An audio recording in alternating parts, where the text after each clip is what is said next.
دبستان لکھنؤ کا ممتاز رنگ سخن. تعارف و تمہید.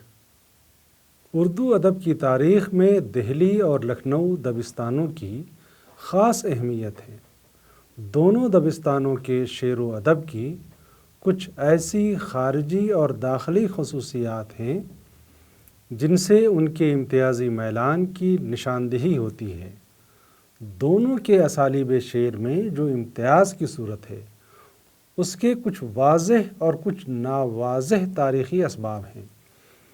دہلی کی بربادی نے شعرائے دہلی کو ہجرت کے لیے مجبور کیا اور لکھنؤ ہی ان کی پناہ گاہ ٹھہرا. اس زمانے میں لکھنؤ کی تقدیر کا ستارہ بلند تھا. خوشحالی اور فارغ البالی کا دورہ تھا. لکھنؤ کے نواب اور روسا فیاض تھے. شاعری اور فنون لطیفہ کی قدر کرتے تھے. اکثر حکمراں خود بھی شاعر تھے. دہلی کے شعراء کی آمد سے پہلے لکھنؤ میں شعری روایت بھی قائم نہیں ہوئی تھی. مہاجر شعرائے دہلی میں میر، سودا، میر حسن، سراج الدین خان آرزو، مصحفی، جرأت اور انشا وغیرہ پیش تھے. ان شعراء نے لکھنؤ کے ایوان شاعری کو جگمگا دیا. چونکہ دولت کی فراوانی تھی اس لیے نواب اور امراء تعیش پسند تھے. تصنع، بناؤ سنگار، تکلف، زنانہ پن اس تمدن کی پہچان بن گئے. طوائفوں کی قدر و منزلت ہوئی. لکھنؤ طوائفوں اور قصبیوں کا ڈیرا بن گیا. رقص، موسیقی، شعر و شاعری، رہس اور راگ رنگ کے جلسوں سے محفلیں گرم ہونے لگیں. اسی ماحول میں ریختی اور واسوخت نے فروغ پایا. ناسخ کی ترثیح کاری اور کمال فن کے نمونوں نے خارجیت کے میلان کو تقویت بخشی، جس کے باعث ایک ایسا دبستان وجود میں آیا جسے تاریخ ادب میں دہلی دبستان کے مقابل جگہ دی جاتی ہے اور جس کی اپنی ایک ممتاز حیثیت ہے. سبق کا مقصد. اردو ادب کی تاریخ میں لکھنؤ اور دہلی دبستانوں کے شعراء کے ان رجحانات کو اکثر بحث کا موضوع بنایا گیا ہے جو ایک دوسرے سے ضد پر مبنی ہیں. لکھنوی دبستان پر وہاں کی تہذیبی زندگی کا رنگ گہرا چڑھا ہوا ہے جس میں تکلف، تصنع، بناؤ اور نمائش کا پہلو زیادہ حاوی تھا. وہاں کے شعراء کے کلام میں بھی یہی خصوصیات درآئیں. لکھنؤ دبستان کیونکہ دبستان کہلاتا ہے، اس کی بنیادی خصوصیات کیا ہیں، کن بنیادوں پر وہ دہلوی دبستان سے مختلف سمجھا جاتا ہے، ان سوالات کے جواب کے لیے درجہ ذیل عناوین قائم کیے گئے ہیں. پہلا، دبستان لکھنؤ کا تاریخی پس منظر. دوسرا، دبستان لکھنؤ کا رنگ سخن اور ریختی. تیسرا، دبستان لکھنؤ کا رنگ سخن اور واسوخت. چوتھا، دبستان لکھنؤ کی غزل. دبستان لکھنؤ کا تاریخی پس منظر. یوں تو تاریخ اودھ کی ابتدا میر محمد امین سعادت خاں برہان الملک نیشا پوری سے ہوتی ہے، جنہیں شہنشاہ دہلی نے اودھ کا صوبہ دار مقرر کیا تھا، جن میں بڑی سادگی تھی لیکن گہری سوجھ بوجھ بھی رکھتے تھے. جس وقت لکھنؤ پر شیوخ قابض تھے، برہان الملک نے بڑی حکمت عملی سے انہیں تاج و تخت سے بے دخل کیا. انہوں نے لکھنؤ کے بجائے فیض آباد کو ہی اپنا مستقر بنایا. برہان الملک کی وفات کے بعد صفدر جنگ اور پھر نواب شجاع الدولہ نے مسند سنبھالی اور فیض آباد کی رونقوں کو خیر آباد کہا. یہ دور لکھنؤ کے عروج اور سلطنت دہلی کے زوال سے عبارت تھا. اورنگزیب کے بعد مغلیہ خاندان میں آپسی رنجشوں اور سازشوں نے اس کی بنیادوں کو کھوکھلا کرنا شروع کر دیا تھا. ہوئے تم دوست جس کے، دشمن اس کا آسماں کیوں ہو کے مصداق مغلیہ سلطنت کے کئی دعوے دار پیدا ہو گئے جن میں حکومت سازی کی کوئی اہلیت تھی نہ ان میں سیاسی سوجھ بوجھ تھی، نہ بازوؤں میں توانائی۔ سلطنت کے نشے نے مستقبل کے خطرات اور اندیشوں پر سوچنے کے لیے مہلت ہی نہ دی۔ تعیش پسندی، شراب نوشی، خوشامد پسندی کے شاہانہ وقت کا وتیرہ بن گیا۔ ان کے ساتھ امراء اور اوصا بھی کم عیش پسند نہ تھے۔ بادشاہ ان کے لیے بازیچے اطفال تھا، جب چاہتے جیسا چاہتے بادشاہ کا رخ ادھر موڑ دیتے۔ نتیجتاً ملک کے مختلف صوبوں میں کئی خود مختار حکومتیں قائم ہو گئیں۔ دہلی کی مرکزیت تہس نہس ہو گئی۔ اس کے برعکس برہان الملک اور پھر صفدر جنگ کی خوش انتظامی اور گہری سیاسی سوجھ بوجھ کے باعث اودھ میں امن و امان اور خوشحالی بحال ہوئی۔ ایسا نہیں ہے کہ دہلی کے زوال سے انہوں نے کوئی سبق سیکھا تھا۔ تعیش پسندی ان کے خمیر میں بھی شامل تھی۔ فیض آباد کیا تھا؟ طوائفوں، نقالوں اور بھانڈوں کا مرکز بن گیا، جس کی انتہا آصف الدولہ کے دور حکومت میں نظر آتی ہے۔ اودھ پر صرف انگریزوں کی نظر تھی اور بکسر کی جنگ نے فیصلہ ان کے حق میں کر دیا تھا۔ لکھنؤ کے نوابوں کو انگریزوں کے علاوہ کسی اور سے کوئی خطرہ نہ تھا۔ دہلی مرکز میں تھا اور اس کی طاقت کو کمزور کیے بغیر کسی خود مختار حکومت کا تصور بھی نہیں کیا جا سکتا تھا۔ اس لیے مراٹھوں، سکھوں، جاٹوں، روہیلوں نے سب سے پہلے مغلیہ سلطنت کی شان و شوکت کو تار تار کیا۔ پھر نادر شاہ اور احمد شاہ ابدالی نے خون کی ندیاں بہائیں۔ انگریز، جو ابھی تک مشرقی ہندوستان تک محدود تھے، اپنی دور اندیشی اور گہری سیاسی حکمت عملی کے تحت دہلی پر قابض ہو گئے اور شہنشاہ دہلی ان کا وظیفہ خوار ہو کر رہ گیا۔ شمع بجھتی ہے تو کچھ دیر دھواں اٹھتا ہے کہ مصداق لکھنؤ میں ابھی امن و امان اور خوشحالی تھی۔ اکثر نوابین شعر و فن کے دلدادہ تھے۔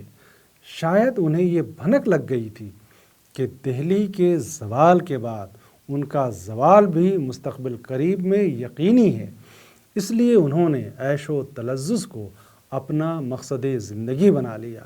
شمشیر و سناں طاق نسیاں کی زینت تھے اور طاؤس و رباب کا درجہ اول تھا۔ شجاع الدولہ کے بیشتر اوقات طوائفوں اور خوبصورت عورتوں کے ساتھ گزرتے تھے۔ شجاع الدولہ کے دامن ذوق کی وسعت کو دیکھ کر دہلی کی کئی ڈیرہ دار اور مشہور زمانہ طوائفیں بھی دہلی آ کر بس گئیں۔ ان رنگرلیوں کو عروج آصف الدولہ کے عہد میں ملا۔ انگریزوں نے بڑی آسانی سے شجاع الدولہ کو بکسر کی جنگ 1757 میں شکست دے دی۔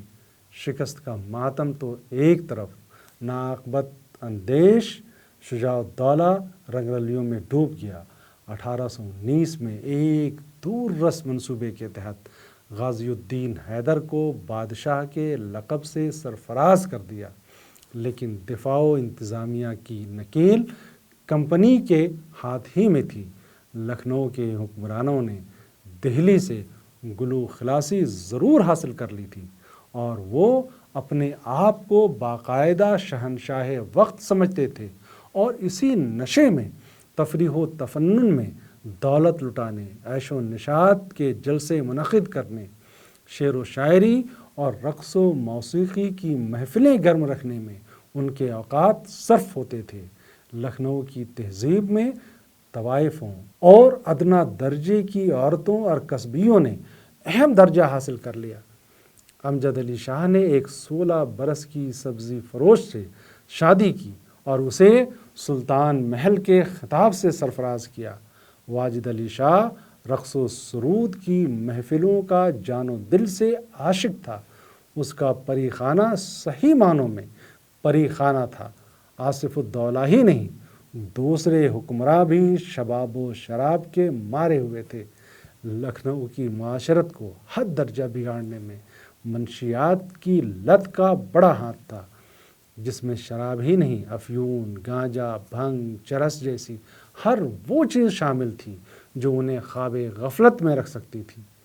پری خانہ ہو، رہس ہو، مینا بازار ہو، جوگی اور جوگن کے جلسے ہوں، یہ سب کے سب واجد علی شاہ کی پستی مذاق اور لذت پسند طبیعت کے مظہر تھے۔ واجد علی شاہ جوگی بنتے، پریاں جوگن بنتی، زنانے لباس پہنے جاتے، ناچ گانے ڈھول تاشے عشق بازی راگ رنگ گویا لہو و لعب میں محض محل سرائیں ہی غرق نہیں تھیں، ادنا درجے کے مرد اور عورتیں بھی اس چھوت کی بیماری کی شکار ہو گئی تھیں۔ یہی وہ فضا تھی جس میں شعر و شاعری اور دیگر فنون نے ترقی بھی پائی اور ادبی ذوق میں پستی بھی پیدا ہوئی۔ یہ انحطاط کسی ایک پہلو تک محدود نہیں تھا، یہ سیاسی انحطاط بھی تھا اور اخلاقی اور معاشرتی انحطاط بھی۔ تاریخ کے قدموں کی خاموش چاپ پر کوئی کان دھرنے کو تیار نہیں تھا۔ لفظی بازی گری، سند گری، مبالغہ آرائی، مبتذل خارجیت، رعایت لفظی اور سوخیانہ مضامین کی افراط نے جذباتی صداقت کو پرے دھکیل دیا، حتیٰ کہ دہلی کے اکثر شعراء جو روزگار اور ملازمت یا وظیفے کے وغیرہ کے لیے لکھنؤ منتقل ہوئے تھے، اس رنگ سے اپنے انداز سخن کو نہیں بچا سکے۔ لکھنؤ کے سیاسی زوال کی نوحہ خوانی نے مرثیے کا لباس زیب تن کر لیا اور مردانہ بے وضاحتی نے ریختی کے دامن میں پناہ لے لی۔ دبستان لکھنؤ کا رنگ سخن اور ریختی۔ 18ویں صدی کی دلی اور 19ویں صدی کے لکھنؤ میں تعیش پسندی اور طوائف بازی نے ایک عمومی شوق کی صورت اختیار کر لی تھی۔ طوائف کے کوٹے ہی امراء و روسا کے مسکن نہیں بن گئے تھے، نوابوں اور امیر زادوں نے انہیں بیگمات کا درجہ بھی دے رکھا تھا، انہیں اپنے گھروں میں بڑے عزت و احترام کے ساتھ رکھا جاتا تھا۔ شرر لکھتے ہیں، امیروں کی وضع میں داخل ہو گیا کہ اپنا شوق پورا کرنے یا اپنی شان دکھانے کے لیے کسی نہ کسی بازاری حسن فروش سے ضرور تعلق رکھتے۔ نواب سعادت علی خان کو یقین تھا کہ شہر کی آبادی طوائف کے دم سے ہے، اسی لیے کسی طوائف کو لکھنؤ چھوڑنے کی اجازت نہ تھی۔ گویا پورے معاشرے کے اعصاب پر عورت سوار تھی۔ گھریلو عورتیں بھی طوائفوں کے مرتبے دیکھ کر اسی طرح کا ناز و انداز، عشوے نخرے اور ادابازی دکھانے لگیں۔ مردوں کے طرز زندگی، پہناؤں اور چال ڈھال میں بھی زنانہ پن آ گیا۔ طوائفوں کے محاورات، بول چال کے چٹک مٹک والے اسلوب نے عورتوں اور مردوں کے روزمرہ پر بھی گہرا اثر ڈالا۔ ریختی جیسی صنف بھی اسی معاشرتی انحطاط کی کوکھ سے جنم لیتی ہے۔ مجالس رنگی والے رنگین سے غزل عورتوں سے باتیں کرنے کا فن ہے، تو ریختی میں عورتیں مردوں سے باتیں چھیڑ چھاڑ کرتی ہیں۔ محض عورتوں کی زبان میں بات کرنے کا نام ریختی نہیں ہے۔ سنسکرت اور ہندی میں عورت کی طرف سے اظہار عشق کی مثالوں کی روایت قدیم سے چلی آ رہی ہے، لیکن اس کی ایک تہذیب ہے۔ ریختی کی ایجاد کے پیچھے کوئی سنجیدہ تصور کام نہیں کر رہا تھا، بلکہ اپنے اور دوسروں کے ہوسناک جذبات کی تسکین اور اس کا مقصد تھا۔ اہل لکھنؤ کی محفلوں کو گرم رکھنے کے لیے رقص و سرود کے اہتمام کے علاوہ غزل گویوں اور ریختی گویوں سے انہیں سجایا جاتا تھا۔ گیان چند نے عورت کی طرف سے اظہار عشق کے علاوہ کچھ اور بھی خصوصیات بتائی ہیں جن سے ریختی عبارت ہے۔ وہ لکھتے ہیں، عشق کے بجائے ہوس کا بیان، جنسی فعل اور جنسی بدعنوانیوں پر توجہ مرکوز رکھنا، مستورات کے رسوم، توہمات اور رشتوں کا قرار واقعی بیان، عورتوں کے مخصوص روزمرہ اور محاوروں کا بیان۔ لکھنؤ میں ریختی کی ایجاد اور فروغ کے پیچھے تہذیب کے وہ عوامل کار فرما تھے جن میں تفنن اور تفریح کا خاص درجہ تھا۔ اسی چیز نے معاشرے میں نسوانیت اور جنسی بے اعتدالی کو فروغ بھی دیا اریانی، فحاشی، گالی گلوچ، دھینگا مشتی، چونچلے بازی اور لٹکے جھٹکے سے ریختی کی فضا تیار ہوتی ہے۔ انشا کہتے ہیں نہیں، یہ لکھنؤ ایک راجہ اندر کا اکھاڑا ہے۔ گیان چند کہتے ہیں امرا کے دیوان خانے میں جو اہل نشاط ہوتی انہیں دوگانہ اور زناخی کے نام سے مخاطب کر کے رقیق اشعار سناتے اور ان کے جواب میں لب شیریں سے گالیاں سنتے اور لطف لیتے۔ انشا کے یہاں بھی جا بجا فحش ہے، لیکن جان صاحب کی مانند کھلے مغلظات نہیں۔ باوجود اس کے رقاقت اور ابتذال میں سارے ریختی گویوں میں یکسانیت ہے۔ جنسی جذبات کو کہیں واضح انداز میں بیان کیا گیا ہے، کہیں اخفاء سے بھی کام لینے کی کوشش کی گئی ہے، لیکن اخفاء کے معنی پوری پردہ پوشی کے بھی نہیں ہیں۔ انشا کہتے ہیں تھام تھام اپنے کو رکھتی ہوں بہت سا، لیکن کیا کروں تھم نہیں سکتا میرے اندر والا۔ میں نے جو چھیڑا تو وہ بولے کہ سودائی نہ ہو، ایسی باتوں سے ارے کمبخت رسوائی نہ ہو۔ ریختی کا باقاعدہ آغاز اور ارتقاء لکھنؤ کے خاص ماحول میں ہوا اور اس کا زوال بھی اسی سرزمین میں ہوا۔ وہ تاریخ نہیں رہتی، وہ دور نہیں رہتا۔ تفنن و تفریح اور لذت پسندی اور عیش پسندی کا ایک عبرت ناک انجام دہلی میں ہوا۔ 1857 جس کا آخری باب تھا، اس سے ایک برس قبل یعنی 1856 میں آصف الدولہ سے زمام حکومت چھین لی گئی۔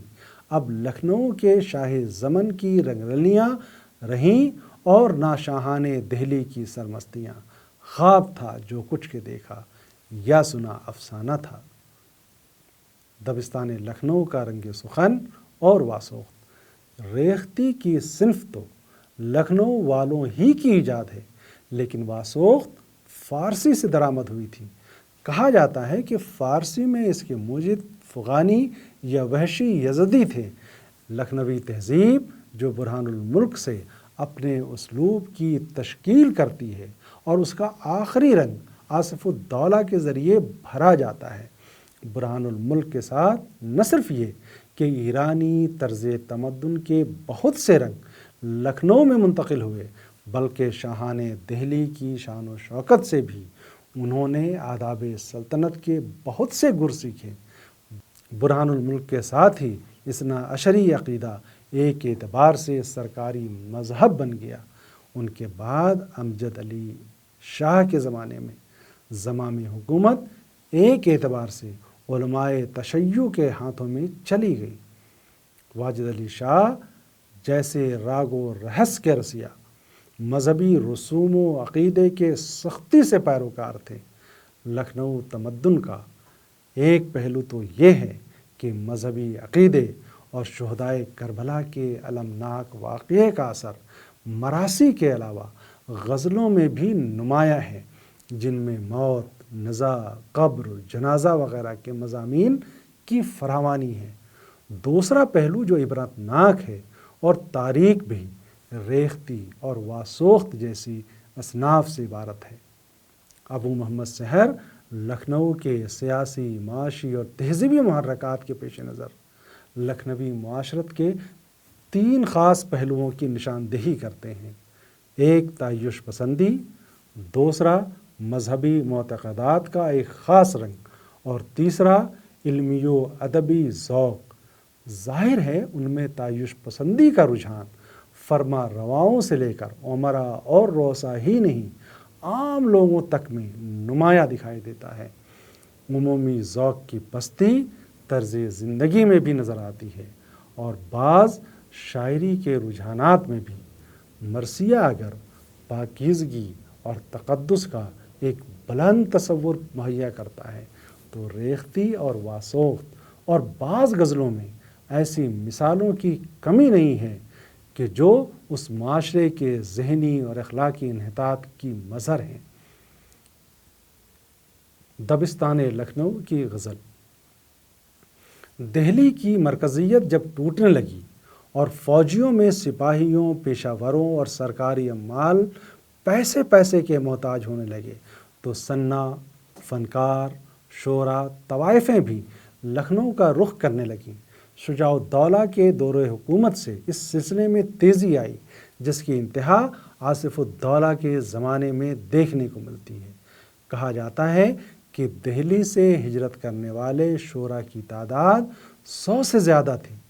ان میں سراج الدین علی خان آرزو، سودا، میر حسن، میر خلیق، جعفر علی خان حسرت، سوز، حیراں، میر، جرأت، انشا، مصفی، رنگین اور نسیم دہلوی جیسے اہم شعراء بھی تھے۔ اگرچہ دبستان لکھنؤ کی خاص شناخت ناسک سے قائم ہوتی ہے، لیکن جرأت، انشا، رنگین نے لکھنؤ دبستان کی بنیادیں وضع کر دی تھیں۔ بعد ازاں ہمیں یہ یاد رکھنا چاہیے کہ اکثر شعرائے لکھنؤ کا مذاق شعری پست تھا، لیکن جن شعراء نے مبتذل گوئی اختیار کی تھی ان کے یہاں بھی بس ایسی ہی غزلیں اور اشعار کی کمی نہیں ہے جن میں داخلیت کا عنصر ہے، سوز و گداز کی کیفیت ہے، جذبات و محسوسات کا صداقت آمیز اظہار ہے۔ شعرائے مہاجرین میں میر، سودا، سوز، میر حسن اور مصفی جیسے شعراء بھی تھے جن کے یہاں خارجیت کے عناصر کم ہیں اور درد و غم کی کیفیات کی ترجمانی زیادہ ہے۔ اگر غور سے مطالعہ کیا جائے تو ہم اس نتیجے پر آسانی سے پہنچ سکیں گے کہ جس وقت لکھنؤ میں شعری روایت ہی قائم نہیں ہوئی تھی، دہلی نے کئی مراحل طے کر لیے تھے۔ لکھنؤ میں شعری روایت دراصل دہلی کے مہاجر شعراء کے ذریعے قائم ہوئی، اسی لیے ان شعراء کی غزلیں باطن کی پرچھائیوں سے خالی نہیں ہیں۔ اب دہلی میں جو شعراء ہجرت نہیں کر سکے تھے ان میں میر اثر کے علاوہ کوئی بھی اس پائے کا نہیں تھا۔ حکیم ثناء اللہ فراق، قدرت اللہ قاسم، میاں شکیب، میاں عظیم بیگ، منت، ولی اللہ محب وغیرہ کی اہمیت بس اس معنی میں ہے کہ یہ شعراء میر، سودا اور درد کے شاگرد تھے۔ ہم یہاں ان شعراء کے دونوں رنگوں کی مثالیں پیش کرتے ہیں، ایک مذاق کے سطحی پن اور لکھنوی تمدن کی پستی کا مظہر ہے، دوسرا وہ رنگ ہے جس میں جذبے کی آنچ اور احساس کی چمک موجود ہے۔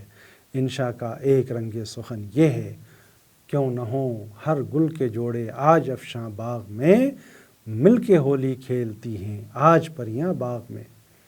نگاہ ہے اس پری کے سحر چتون ایک آفت ہے، معاذ اللہ دیکھے جو ادھر کس کی یہ طاقت ہے۔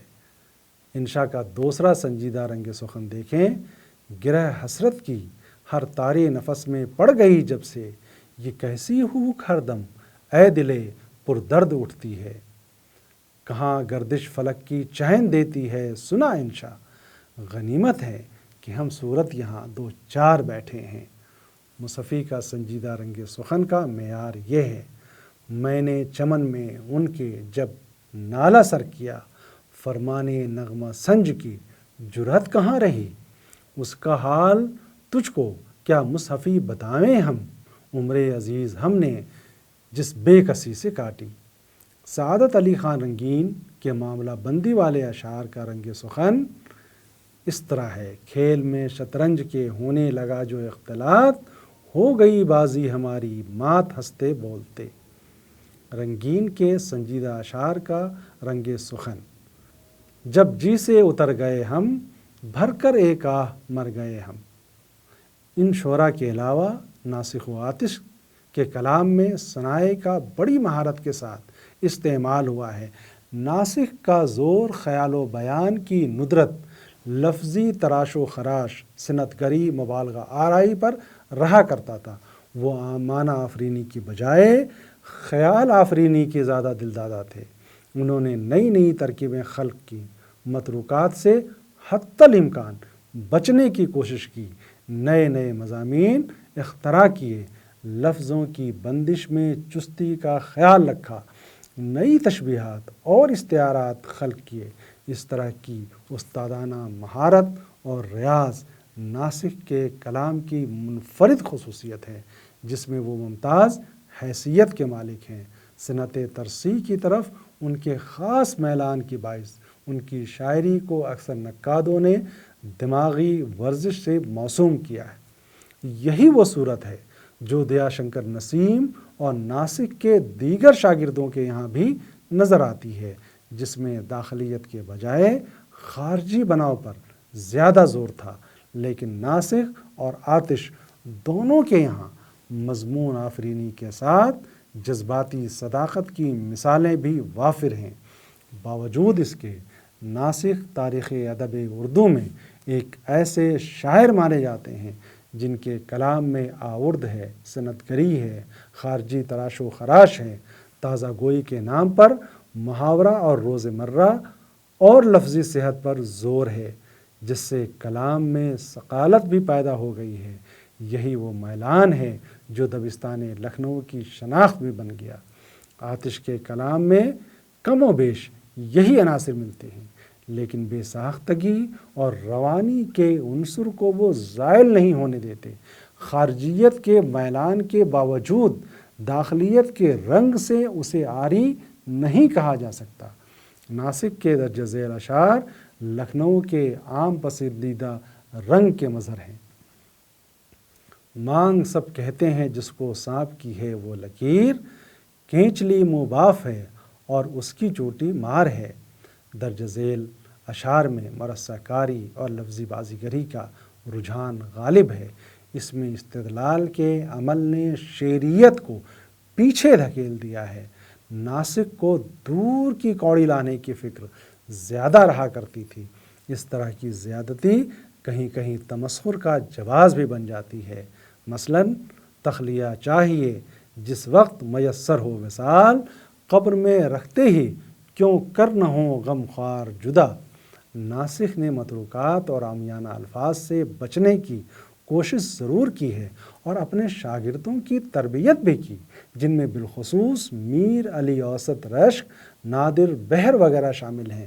میر علی اوسط رشک نے اسی تربیت سے جو استفادہ کیا، اس کی روشنی میں قواعد شاعری اور متروکات کی فہرست بھی مرتب کی۔ بقول کاظم علی خاں، رشک نے ناسک کے ناتمام کام کو انجام تک پہنچایا۔ اس طرح ناسک کے شاگردوں نے اصلاح زبان، قواعد شاعری، تذکیر و تانیث اور متروکات کے باب میں جو کارنامے انجام دیے، اس کے اثرات لکھنوی شعراء پر دور رس پڑے۔ اس تحریک نے لکھنوی دبستان کے ایک منفرد اور دہلی سے مختلف لسانی تصورات کے داغ بیل ڈالنے میں خاص کردار عطا کیا۔ آتش بھی اپنے ہم عصر کی زبان میں بات کرنے پر مجبور نظر آتے ہیں۔ رعایت لفظی، خارجیت، ترسی کاری سے ان کا کلام بھی عاری نہیں۔ معاملہ بندی اور کہیں کہیں ابتذال کا رنگ بھی عیاں اور پنہا ہے۔ مثلاً سرما اندھیر، حنا قہر، قیامت مسی، فتنہ انگیز کی ترکیبیں ہیں ساری تیار۔ آتش کی درج ذیل میں جو گہری سنجیدگی اور جذب و احساس کا گہرا رنگ ہے، یہی ان کے کلام کا طرۂ امتیاز ہے۔